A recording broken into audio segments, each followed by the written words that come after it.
Welcome back to the Moonlit Nook. Today we continue with Chapter 2 of The King of Elfland's Daughter, written by Lord Dunsany in 1924. Last time, the men of Earl wished for a ruler of magic, and Alveric set off on his journey with his father's sword. Now he comes in sight of Elfland itself. Let's continue the story. Chapter 2. Alveric comes in sight of the Elven Mountains. To the long chamber sparsely furnished, high in a tower in which Alveric slept, there came a ray direct from the rising sun. He awoke and remembered at once the magical sword, which made all his awaking joyous. It's natural to feel glad at the thought of a recent gift, but there was also a certain joy in the sword itself, which perhaps could communicate with Alberic's thoughts all the more easily just as they came from Dreamland, which was preemptively the sword's own country, but however it be, all those that have come by a magical sword have always felt the joy while it still was new, clearly and unmistakably. He had no farewells to make, but thought it better instantly to obey his father's command than to stay to explain why he took up an adventure with a sword that he deemed to be better than the one that his father had loved. So he stayed not even to eat, but he put food in a wallet and slung over him by a strap a bottle of good new leather, not wanting to fill it, for he knew he should meet with streams, and wearing his father's sword as swords are commonly worn, he slung the other over his back with its rough hilt tied near his shoulder, and strode away from the castle of the Vale of Earl. Of money he took but little, half a handful of copper only, for use in the fields we know, for he knew not what coin or what means of exchange were used on the other side of the frontier of the twilight. Now the Vale of Earl is very near to the border beyond which there is none of the fields we know. He climbed the hill and strode over the fields and passed through woods of hazel, and the blue sky shone on him merrily as he went by the way of the fields. And the blue was as bright by his feet when he came to the woods, for it was that time of bluebells. He ate and filled his water bottle and traveled all day eastward, and at evening the mountains of Fairy came floating into view, the color of pale forget-me-nots. As the sun set behind Alveric, he looked at those pale blue mountains to see with what color their peaks would astonish that evening, but never a tint they took from the setting sun, whose splendor was gliding all the fields we know. Never a wrinkle faded upon their precipices, never a shadow deepened, and Alveric learned that for nothing that happens here is any change in the Enchanted Lands. He turned his eyes from their serene pale beauty back to the fields we know, and there with their gables lifting into the sunlight above deep hedgegroves, beautiful with spring, he saw the cottages of earthly men. Past them he walked while the beauty of evening grew, with songs of birds and scents wandering from flowers and odors that deepened and deepened, and evening decked herself to receive the evening star. But before that star appeared, the young adventurer found the cottage he sought, for flapping above its doorway he saw the sign of huge brown hide with outlandish lettering in gilt, which proclaimed the dweller below to be a worker in leather. An old man came to the door when Alveric knocked, little and bent with age, and he bent more when Alveric named himself. And the young man asked for a scabbard for his sword, yet said not which sword it was, and they both went into the cottage where the old wife was by her big fire, and the couple did honor to Alveric. The old man then sat down near his thick table, whose surface shone with smoothness wherever it was not pitted by his little tools that had drilled through pieces of leather, all that man's lifetime and in all the times of his father's. And then he laid the sword upon his knee and wondered at the roughness of hilt and guard, for they were raw, unworked metal, and at the huge width of the sword, and then he screwed up his eyes and began to think of his trade.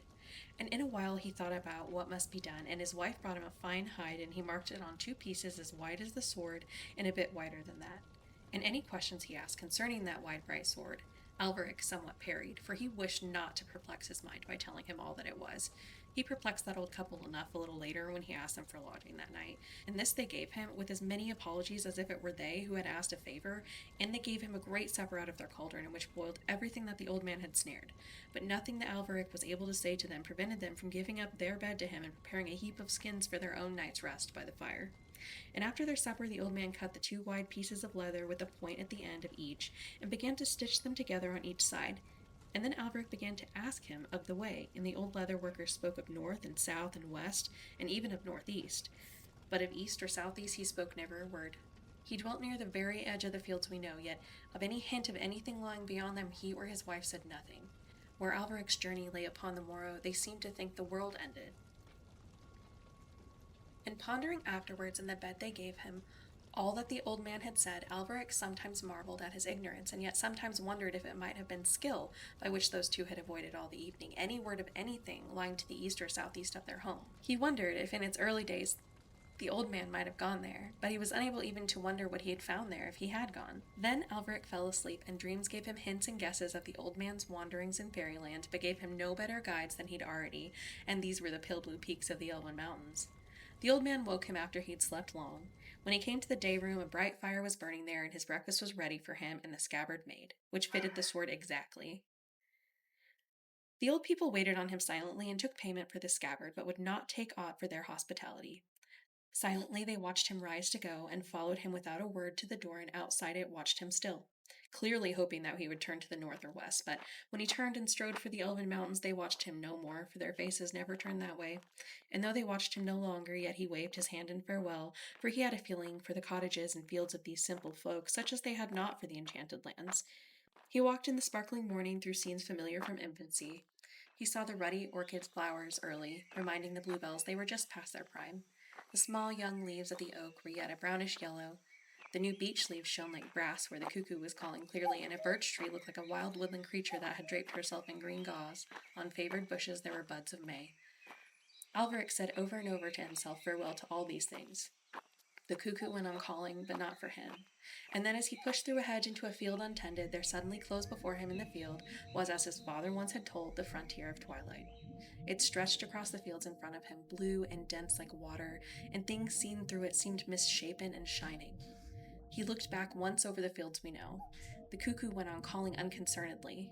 A small bird sang on its own affairs, and nothing seemed to answer or heed his farewells. Alveric strode on boldly into those long masses of twilight. A man in a field not far was calling to horses. There were folks talking in a neighboring lane as Alveric stepped into the rampant of twilight. At once all these sounds grew dim, humming faintly as from great distances. In a few strides he was through, and not a murmur at all came then from the fields we know. The fields through which he had come had suddenly ended. There was no trace of its hedges bright with new green. He looked back, and the frontier seemed lowering, cloudy and smoky, and he looked all around and saw no familiar things. In the place of the beauty of May were the wonders and splendors of Elfland. The pale blue mountains stood august in their glory, shimmering and rippling in a golden light that seemed as though it rhythmically poured from the peaks and flooded all these slopes with breezes of gold. And below them, far off as yet, he saw going up silver into the air the spires of the palace only told of in song. He was on a plain on which the flowers were queer and the shape of the trees monstrous. He started at once toward the silver spires.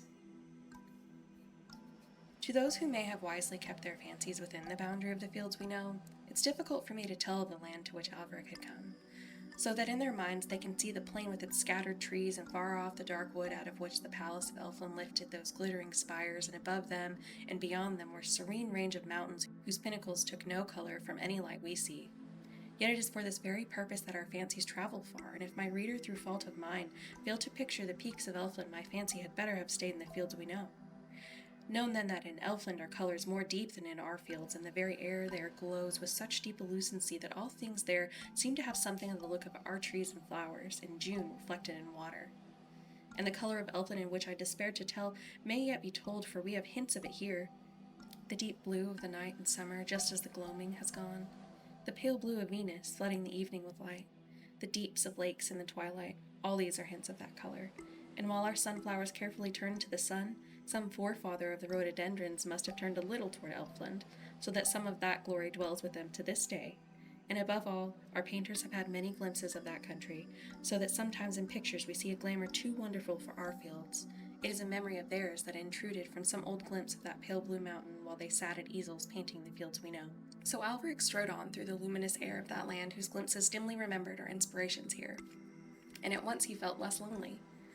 For there's a barrier in the fields we know, drawn sharply between men and all other life, so that if we be but a day away from our kind, we're lonely. But once across the boundary of twilight, and Alveric saw this boundary was down, crows walked on the moor looking whimsically at him. All manner of little creatures peered curiously to see who had come from a quarter whence so few ever came, to see who went on a journey whence so few ever returned, for the king of Elfland guarded his daughter well. As Alveric knew, although he knew not how, there was a merry sparkle of interest in all these little eyes, and a look that might mean warning. There was perhaps less mystery here than on our side of the boundary of twilight, for nothing lurked or seemed to lurk behind the great boles of oak, as in certain lights and seasons things may lurk in the fields that we know. No strangeness hid on the far side of ridges. Nothing haunted deep woods. Whatever might possibly lurk was clearly there to be seen. Whatever strangeness might be spread in full sight of the traveler, whatever might haunt deep woods lived there in the open day. And so strong lay the enchantment deep over that land that not only did the beasts and men guess each other's meanings well, but there seemed to be an understanding even that reached from men to trees, from trees to men. Lonely pine trees that Alveric passed now and then on the moor, their trunks glowing away with ruddy light that they had got by magic from some old sunset, seemed to stand with their branches akimbo and lean over a little to look at him. It seemed almost as though they had not always been trees before their enchantment had taken them over. It seemed though they would have something to tell him. But Alveric heeded no warnings either from beast or trees and strode away toward the enchanted wood. And that brings us to the end of Chapter 2 of The King of Elfland's Daughter. Alveric has crossed the very edge of Elfland and the real adventure is only just beginning. Thank you for joining me here at the Moonlit Nook. If you enjoyed this reading, I'd love for you to join me for the next chapter.